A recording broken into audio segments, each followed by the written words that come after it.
Hello everyone and welcome to a new vlog. Today I'm going to be sharing with you the 4 things that I've been implementing into my life to help slow down, regain focus, and end brain fog while also being a mother to a toddler. This is something that I've intentionally been working on over the past few months because I've just been feeling like I'm living in a daze and I really needed to improve that. So some of these tips are going to be applicable to anybody that is just feeling rushed, overwhelmed, and is dealing with brain fog, where other tips are going to be more focused on those who are parents. But each tip is going to be very specific and I feel like pretty doable, so hopefully you can find something that resonates with you and that you can try implementing into your own life. And if you're new here, my name is Sarah and I make content focused on slow living and motherhood, but from a feminist, non-trad wifey perspective. So if that is something you're interested in, please feel free to subscribe to my channel. Okay, so let's get into my 4 tips for slowing down and improving focus as parents of toddlers. One of the simplest things I think we can start implementing in our lives to really improve our focus and live more mindfully is to become comfortable with the small moments of boredom we experience throughout the day. So a few weeks ago, Andrew and I were watching TV before bed like we always do, and every time an ad came on, I noticed that Andrew and I would immediately reach for our phones and start scrolling while the ad played until the show started again. And then later, in between episodes, Andrew had gone to the bathroom to brush his teeth, and while I was waiting for him, I immediately grabbed my phone and was scrolling the entire time until he came back into the bedroom. And since then, I started noticing how we were doing this like every single day, and it's like we weren't comfortable just sitting and waiting and interacting with the world around us while a commercial played. And this issue of our brains needing constant stimulation, particularly from our phones, is something that is quite common and can negatively impact our health.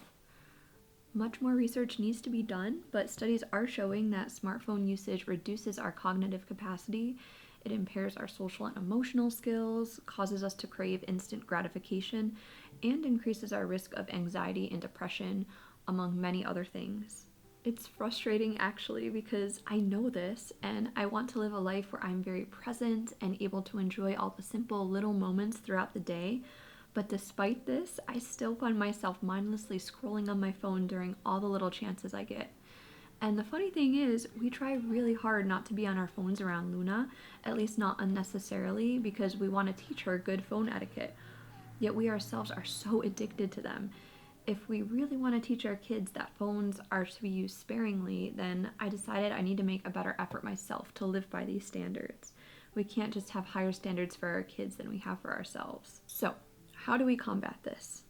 What I started doing is setting a limit for myself where during these little pauses throughout the day, I would not allow myself to pick up my phone. When I'm in the middle of an activity and there's a break or a commercial, or if I'm waiting in line, I'm using this time to practice being present and trying to get comfortable with being bored. If I'm home, I can use these moments to play with my cats, who are literally always waiting to chase toys anyways.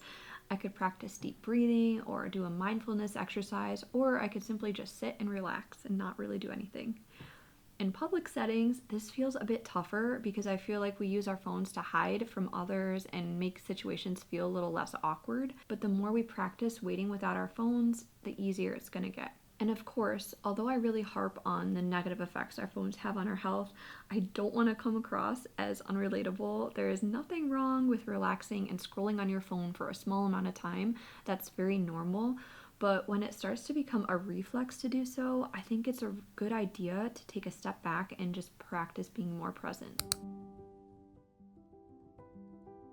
So this is a hard one, but I think it's essential not only for improving ourselves, but also for reducing stress in our children and helping them to develop into mindful and focused individuals. The pace that a young child experiences life and the pace that we experience life as adults is much different. Toddlers are just starting to learn about the world around them. Not only are they practicing new skills such as running and climbing and carrying heavy objects, but they're also in awe of everything because it's so new to them. They need the time to slowly explore their environment and master these new skills. While we don't always have the luxury of not rushing ourselves or our children, I try really hard to ensure that I'm not rushing unless absolutely necessary. And I especially try hard to ensure that I am not rushing just because I'm being impatient with my daughter or because I'm bored of whatever it is she's doing. So, this might look like letting her go up and down the steps a million times because that is something she loves to do on our front porch, or allowing her to slowly pick up the toy she's trying to get instead of just going in and helping her, or allowing her to run up and down a path instead of following the path to the end. There are certain times of the day that are a bit tricky for me. For example, I work Monday through Wednesdays and we need to leave the house pretty early, about 7:15. So what I try to do so I don't feel like I'm rushing my daughter out of the house the minute she wakes up is, one, I like to wake up around 6 and get myself together, and during this time Andrew will pack up our lunches. Then once I'm ready, I'll wake Luna up and spend 5 to 10 minutes hanging out with her one-on-one, usually on the couch, just relaxing before I get her dressed and do her hair.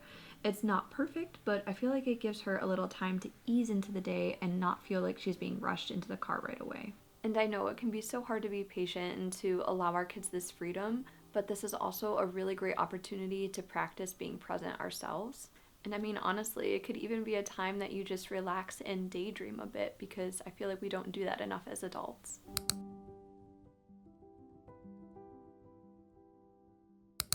How often do we have background noise as we go about our day? I don't mean noise from our kids playing or from cars going by, but intentional noise like TV or music or podcasts that help distract us while we work or are cleaning our homes or spending time with our families. And this honestly wasn't something that I thought much about until I started having really severe brain fog. I've been having a really hard time focusing both at home and at work. And at work, I review documents for my job, so I found myself reviewing the same paperwork over and over again, not being able to remember what I reviewed, what I didn't, and having to redo it. I would try to read books at home and not be able to stay focused at all. I would find myself reading the same sentences over and over again, and then just getting bored and frustrated and reaching for my phone anyways. Yeah, my brain was just feeling very jumbled and tired. And at first I thought it was just stress. I've been very worried about the political environment, and I spent a lot of my day keeping up with the news and listening to political podcasts and also YouTube videos while I'm at work. My job is very monotonous, so I always listen to videos to keep myself entertained, literally from about 8 a.m. to 4:30 p.m. every day. So I started to limit the amount of political content I was consuming and include some more relaxing content as well. But honestly, my brain fog did not improve that much. Then one day I was doing some Googling and came across an article about this woman who was having similar symptoms to me, and she ended up doing something called a sound fast. Like me, she was intentionally listening to podcasts and music all day long, and her ability to focus and think was becoming more limited. She even noticed that her inner monologue was missing, which was what sent her into a spiraling panic. She went into the shower during a panic attack, and the speaker, which she was using to listen to music, broke and the room became silent. So she ended up sitting in her shower in silence and then realized that she was starting to calm down and feel better. And that's when she decided to do the sound fast, and it worked. Day after day, her mental health, focus, and clarity started improving, and it became easier for her to go without constantly reaching for a new podcast or YouTube video to listen to. While we might not all need to take it to that extreme, I do think that being more intentional about how much we listen to throughout the day could greatly improve our lives. I, of course, still listen to podcasts during the day, but I like to make sure that I take longer breaks in between shows. I'm also getting more intentional about putting music on in our home throughout the day. I love music, and so does my daughter, but I can easily get in the habit of having it on in the background all day long. So what I've been doing now is having a loose schedule of when I put music on throughout the day. In the morning, I'll often put on some relaxing classical music while we're waking up and relaxing. And then in the early afternoon, I'll put on some Rafi songs for Luna while we sing and listen to them together. We actually have been enjoying keeping the radio off in the car, and we only put music on when Luna is getting a little fussy and we're on a longer car ride. And we find this to be a good time to chat with each other or just daydream. There's nothing wrong with multitasking. In fact, it's oftentimes how we're able to get everything done that we need to in a day. However, I found that choosing a few times throughout the day to focus on one task at a time can really help to slow you down and improve your focus. And this is something I notice especially when I'm cleaning the kitchen. I often try to do too many things at once, which makes me flustered and then in turn results in taking a longer time to clean.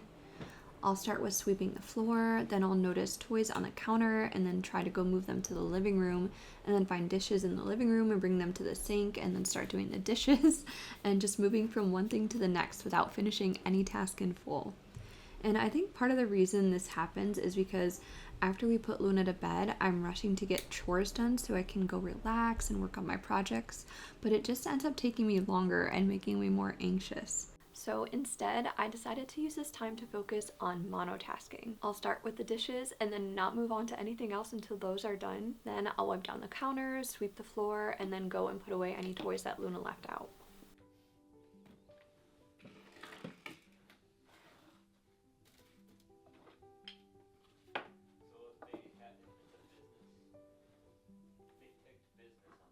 Alright guys, so those are my 4 tips for slowing down, practicing mindfulness, and addressing brain fog. Let me know if you have any tips that weren't on the list because I would love to try them out.